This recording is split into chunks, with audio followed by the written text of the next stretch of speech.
This wasn't a love boat. This was a hate boat. These weren't pacifists. They weren't peace activists. These were violent supporters of terrorism. For this and for many other reasons, we have a right to inspect cargo heading into Gaza. And here's our policy. It's very simple. Humanitarian and other goods can go in, and weapons and more war material cannot.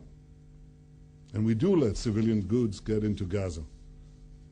There is no humanitarian crisis in Gaza. Each week, an average of 10,000 tons. 10,000 tons of goods enter Gaza. There's no shortage of food. There's no shortage of medicine. There's no shortage of other goods. On this occasion, too, we made several offers, time and again. Offers to deliver the goods on board the flotilla to Gaza after a security inspection. Egypt made similar offers, and these offers were rejected time and again. So our naval personnel had no choice but to board these vessels. Now, on 5 of the vessels, our seamen were not met by any serious violence, and as a result, there were no serious injuries aboard those ships. But on the larger ship, something very different happened.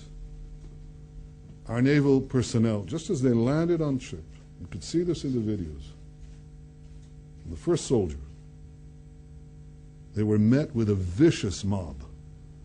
They were stabbed, they were clubbed, they were fired upon. I talked to some of these soldiers. One was shot in the stomach, one was shot in the knee. They were going to be killed. They brought with them in advance knives, steel rods, other weapons. They chanted battle cries against the Jews. You can hear this, some of this, on the tapes that have been released. This wasn't a love boat. This was a hate boat. These weren't pacifists. They weren't peace activists. These were violent supporters of terrorism. I think that the evidence that the lives of the Israeli seamen were in danger is crystal clear. If you're a fair-minded observer and you look at those videos, you know this simple truth. But I regret to say that for many in the international community, no evidence is needed. Israel is guilty until proven guilty. Once again, Israel is told that it has a right to defend itself, but is condemned every time it exercises that right. Now you know that a right that you cannot exercise is meaningless. And you know that the way we exercise it under these conditions of duress, under the rocketing of our cities, under the impending killing of our soldiers, you know that we exercise it in a way that is commensurate with any international standard. I spoke to the leading leaders of the world, and I say the same thing today to the international community. What would you do? How would you stop thousands of rockets that are destined to attack your cities, your civilians, your children?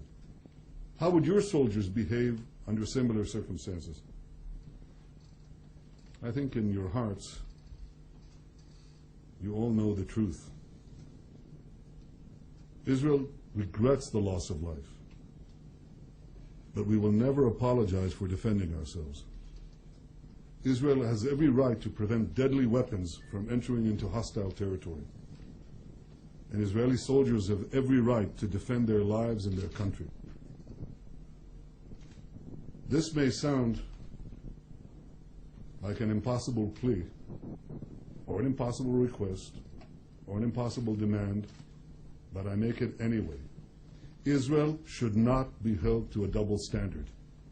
The Jewish state has a right to defend itself just like any other state. Thank you.